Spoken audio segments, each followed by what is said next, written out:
We've delayed this intel drop because we want to make sure we get the most up-to-date information since so much is going on. Is tonight a good time to go over some of the more recent events? Yes, I have time now. We can proceed.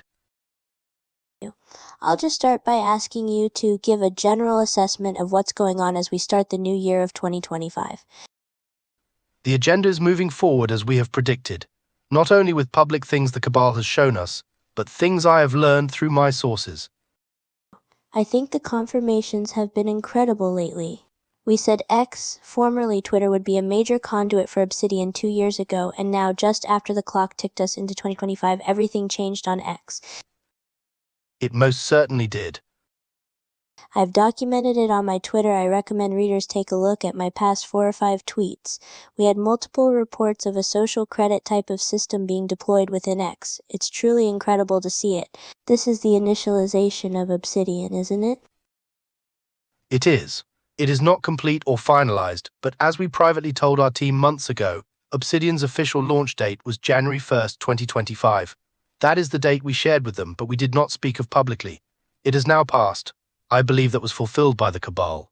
Obsidian is now effectively online as it integrates into thousands of apps, banks, and monitoring services. Now X is really showing its true purpose to the users, giving them a special social score, and so on. It sounds exactly like Obsidian. How closely do you think what's come out will match Obsidian's actual interface once it's fully public? These are testing phases for X. The actual launch will not likely look like this, and it may not involve a score or a number. The AI system is calculating the reactions to this, what has been shown so far. My understanding as well is that the cabal wants more people to join X. They do not want to launch until millions more sign up for it. With Trump and Musk pushing it so heavily, I expect it will grow rapidly over the next 6 months. When will people actually know it's online? I mean the real launching. The public launch, based on our best intel, is late summer of 2025. We will see some significant transitions by then, especially with X payments and the first public utilization of USDR. We're seeing reports all over the world of digital ID type systems being deployed across all kinds of modalities and interfaces. We post these updates in our CSRQ News Telegram, but it's almost too much to list. To me, that's just Obsidian coming online. We know for a fact that it is. I want to get to some more recent events. Trump was just inaugurated, and the whole event seemed off to me. Very strange. We talked earlier about it. You saw it. What's your reaction? There were ritualistic clues present, things that will need to be carefully deciphered. Many noted Trump did not place his hand on the Bible. This was significant. I looked that up, and it's very rare in American history for a president not to place his hand on a Bible. What does it signify? I cannot say, but I am sure we will explore the reason as time goes forward. I can say for certain, the entire transition for the Trump administration, thus far, has been draped in cabal ritual and bizarre messaging. What about Trump's meme crypto coin he released, as well as his wife's? What do you think of all of that? I have my opinions, which I shared on our Telegram. The meme coin is ploy to gain fiat to purchase USDR for Trump's family and insiders close to them. I have said in the past the cabal is doing many things to rapidly gain fiat for the purchase of USDR. We have seen major financial scams, such as FTX. We have seen huge movements of money through cryptocurrency in the many billions to unidentified wallets, which would be connected to Obsidian. Later, the whistleblowers were able to confirm and triangulate for me as to their true destination. We could prove the funds were going into Obsidian. I looked into the coin itself, and we can see this LLC connected to Trump controls 80% of the supply of the coin. That means with its market cap reaching into the many billions, they control that money. Indeed, the coin's metrics break with traditional, more secure and reputable meme coins in that the supply is controlled by a handful of entities, rather than being dispersed to its holders. In any other case, if it was not the president involved, the coin would be considered a high-risk token, if not entirely dismissed as potential scam. Well, many people at first thought his account had been hacked, since it looked so sketchy. Then his son Eric confirmed it was real, then they released the Melania version, which was even more sketchy. It is an appalling misuse of his public position for personal gain. The coins were not released properly, not audited, not vetted, as is standard with other major cryptocurrencies, and even standard with the release of prior popular meme coins. The insiders who control 80% of the supply will continue to sell into any positive gains. It is a type of a scam. Due to the fact they control so much of the supply, they will simply convert the fiat gains into USDR. There's been a fairly negative reaction to it. What's the play here? Why would they do this? It has multiple purposes. It is a way of telling the public they are being fleeced. It is a way of gaining fiat to acquire USDR through Obsidian. It is a way of producing something that is rather transparently predatory, avaricious. It is a message, a signal. I believe it represents something they will do to America eventually. It is a symbolic fleecing and looting. I'm going through my list trying to get to other things. Before we do that, I wanted to mention that in a recent rally speech, Trump said they rigged the election for him. He said it twice. Did you know that? No, I'll share that with you now. Take a look at this. I see. One wonders if it was intentionally placed in his remarks. He often has a teleprompter, but goes off script as well. I think he said it once before in the past. I'm sure Elon said something about Pennsylvania being rigged in some way. I think it confirms what you said about this months ago. Yes, I have discussed that at length in past Intel drops. It was a partial rigging, but the actual vote count was not drastically altered. Everything up to that point was a psychological operation to ensure he won, however. For him to say rigged twice is very unusual.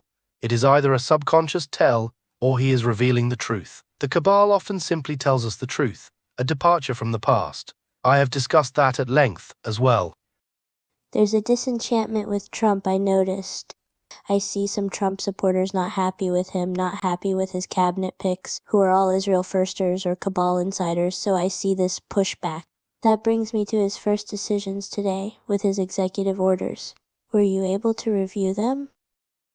I just was, yes. Okay, well, they're sweeping. You might say he kept a lot of campaign promises. They seem to be done to shore up the lagging support, if you want to look at it that way.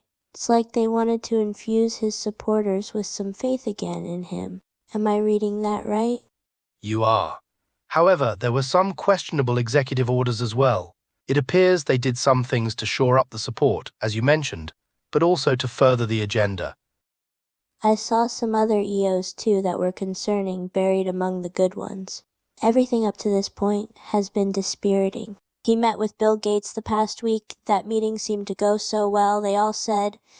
Then he releases the grift meme coin. Then today he doesn't put his hand on the Bible. Then Eric Trump makes a clear Illuminati hand signal and his wife then stops him. But by the end of it, Trump does these executive orders that on their face seem to fulfill campaign promises. So it was just this wild swing in terms of actions and behaviors.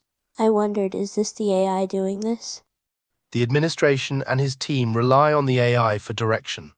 With the AI the cabal is using, along with the hex apparatus, these things are being done more rapidly, targeting key demographics or reacting to the prevailing sentiment in a real-time basis, rather than in the past when the cabal relied on public polling or slower analog methods. Okay, I don't want to spend too much time on Trump. I think we know what's going on. He's serving the agenda. I want to focus more on Obsidian. You told me we need to do more to issue warnings. Can you get into that? Yes, my guide has impressed upon me. We do need more individuals for our team, people we need to reach. We also need to emphasize the urgency at hand. Our team is here to help. We do have extraordinary access to Obsidian through the whistleblowers. We want to utilize that access in every way we can to benefit and prepare our team. One area we believe we are lacking is in the area of where certain team members are located geographically. To defeat the cabal, we need people all over the world, in key places, particularly where the cabal will be operating once the reset happens. We need more team members from certain countries, so that is a priority now.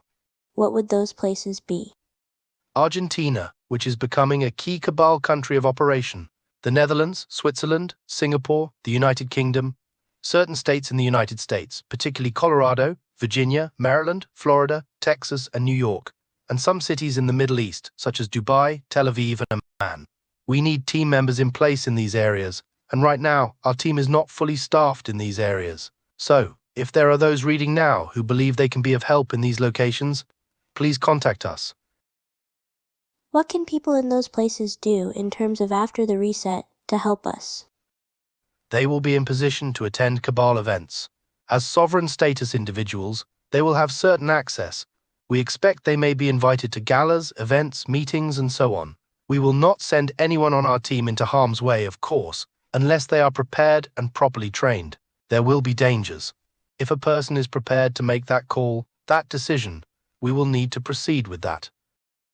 How risky will that be? I mean, let's say one of our team members goes to a cabal event, like a gala, what would happen? I would prepare them for that. For us to be effective at destroying Obsidian, at bringing down the cabal, there will come a time that we will need to engage in infiltration and espionage techniques.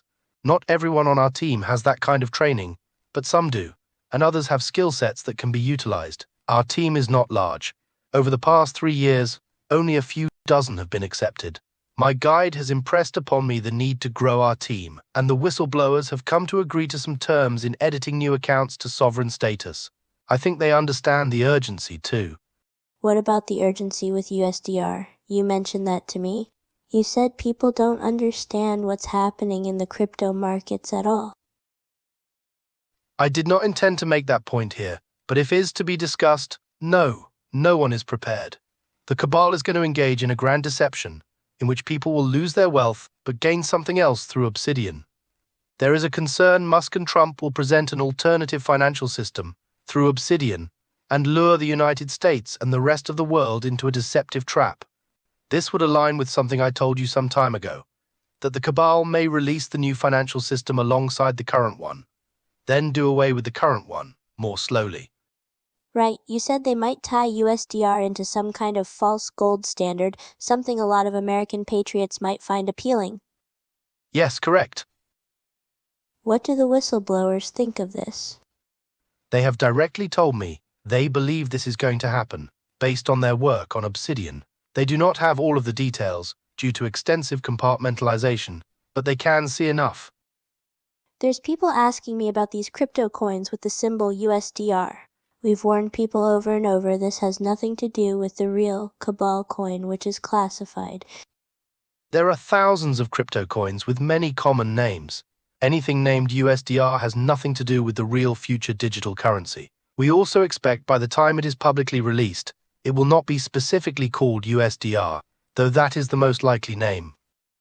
Do you think Trump's meme coin was also a way to get more people familiar with crypto, so when USDR comes out, people will be comfortable with it?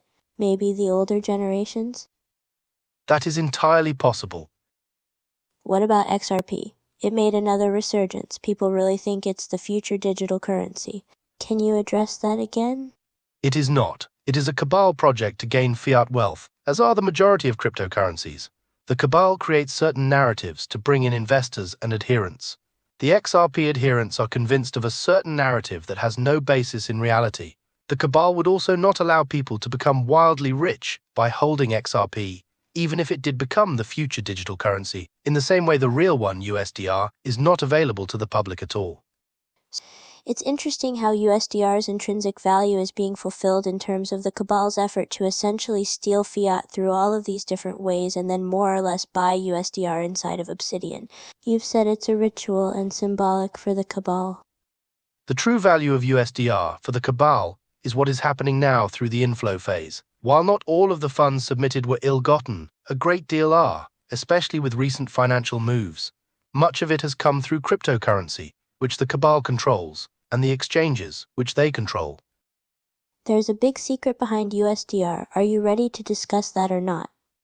Not at this time, except to say, the group I have been working with has a better understanding of this issue. Did that group do away with the person you were against? The one you didn't want involved? They have. He has been dismissed, much to my relief. Some things were discovered that he had done, as well, which corrupted and has delayed their own project. I'm really glad to hear that. I think what they're doing is incredible. I hope they go more public with it soon. They intend to. I know it's late and we didn't have much time to talk.